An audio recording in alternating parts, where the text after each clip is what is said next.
Right, so we've now moved into the house, inside the Ideal Home exhibition. That's being heated by the heat pump. I just want to talk about how the heat pump is going to fit into this kind of new low carbon plan for Britain. How much help are you getting from the government to actually bring this into people's homes? How are you working with developers? Are you working with ESCOs? What's your place in the market at the moment? Yeah, well, the market in the UK is at early stages. So we've gone through the does it work stage now, and I think we've got that nailed down, and the current technology we've got definitely delivers those big savings that we talked about earlier in carbon and in running costs. So the next phase is about what homes is it applicable to, and I think from a new build perspective we're pretty comfortable we can do pretty much any new build home, and from a refurbishment perspective we think that with basic insulation improvement we can probably cover around 50% of the homes in the UK with heat pump technology. So it's widely applicable in the UK. There's a number of hurdles for us then to overcome. One is around the kind of public awareness of heat pumps. I think if you asked the average person in the street, they'd have no idea what a heat pump is. So that's one hurdle to overcome, and maybe things like this we're doing today will help that. But the payback on this technology is actually quite good. Yeah. So as I understand it, it costs about twice as much as your conventional gas boiler, but you'll start saving money on it from the energy savings 3 or 4 years down the line. Yeah, one of the big advantages of a heat pump as a renewable technology is that in a typical 3-bed house you maybe will save £300 a year, and you'll pay between £1,000 and £2,000 premium to have a central heating system based on a heat pump compared to being based on a gas boiler. So there's a natural payback there that you could divide and probably end up somewhere between 3 and 5 years. The government's already done some work to help us in promoting heat pumps. Heat pumps are on the microgeneration certification scheme. Right. So if you have a heat pump that's listed on that scheme and an installer who is also listed on that scheme, you can get a £900 grant towards installing it in your home. So that obviously makes a big difference in shortening that payback period. We've also got in the near future the renewable heat incentive coming in. Now that's going to have a very big impact on the uptake of renewable heat technologies in the UK, and the key will be what level is that incentive set at, and that's the consultations we'll discuss in the next coming months, I'm sure. The renewable heat incentive will actually pay people to install this kind of technology through a feed-in tariff. Is that how it will work? I think the mechanism of how it's done is not finally put in place, but it will be similar to a feed-in tariff for electricity, which works by if you generate a kilowatt of electricity, you get a fixed amount of money back for that generation. Renewable heat incentive will be a similar system. What hour of renewable heat you generate, you'll be compensated in some way, as that's helping to meet the government's carbon reduction targets. Because the basic skills involved in installing a heat pump are plumbing based, if a plumber comes with us for training, 1 day's training with us, and he knows the difference between a heat pump and a gas boiler and how to adjust his installation techniques. So with reskilling within the plumbing industry, we could have a large installation force available to put heat pumps in, as well as a big production facility available. And that's crucial if we're going to move quickly towards the 2020 targets. We need to start doing big volumes of whatever the technology is today. Who are you actually working with to install these things? I understand that you're not installing them directly, you're working with plumbers. How are you working with them? Through which organisations? How are you getting to them? Are you talking to developers about installing these things in new homes? What's the response been? From a market development perspective, we're working with a broad range of people. So we're working with new house builders.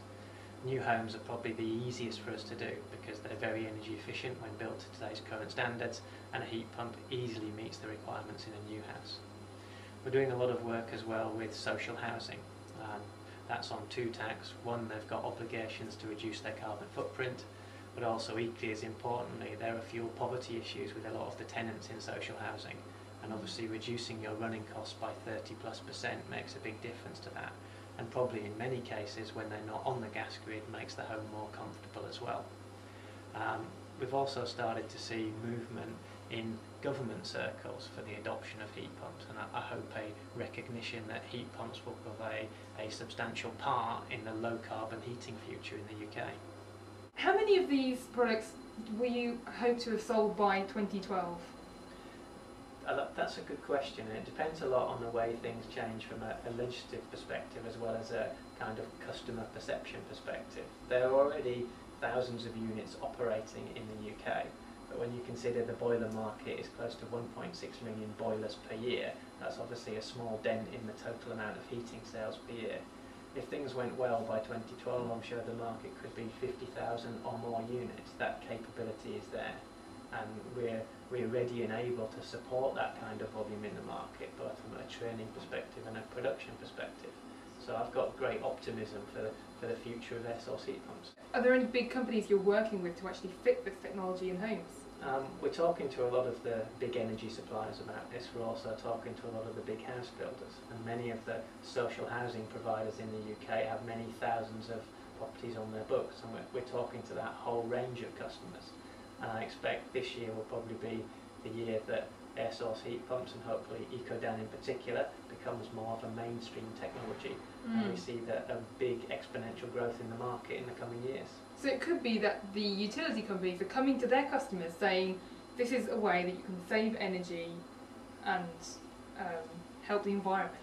Yeah, and they'll actually market the installation of these things. Right. I'm sure you're aware utility companies already have a mandatory obligation under the CERT scheme, carbon emission reduction target, to reduce the emissions of their customer base, and they spend vast amounts of money every year putting in cavity wall insulation, loft insulation, double glazing, in many cases upgrading old gas boilers to modern gas boilers. So they already have that obligation in place, and I think that will be expanded more, and I'm sure the utility companies will be a key kind of part of the government's delivery engine for reducing the carbon emissions of the existing homes in the UK. There's a big consultation out now about how that's going to happen, and that's very important because the UK is about 26 million homes, and at the moment we're building about 100,000 homes a year new build. So we have to address the existing properties in the UK, which is a whole different ball game to targeting the new build ones. If we expand the plan to the whole of the EU, now your heat pumps have now been accepted as part of the renewable energy mix in the EU. So any heat pumps that are fitted will count towards that renewable energy target. How is that affecting your plan for installation of these systems throughout the EU? It's going to make a big difference. The countries that were already adopters of heat pumps will accelerate their programme. In countries where heat pumps was not a traditional heating technology, I think we'll see that accelerate. One thing that's for sure is that the targets we've got by 2020 are very steep. In a typical house, we'll save between 1,000 and 2,000 kilograms of CO2 per year. Right, that's not a lot. Doesn't sound like a lot. I think it's about the total footprint of a house for heating, and that is about a 50% saving to what's produced. And I think the thing to remember is that there are 26 million homes in the UK, and if you multiply 2,000 by 26 million, you get a very, very big number. As part of the heat carbon emission mix in the UK, the domestic sector is a significant portion, and heating is 3/4 of that. So we can make a big dent in that by using heat pumps. What technologies do you see as competitors to you? I mean, I'm imagining ground source heating is a competitor to your product.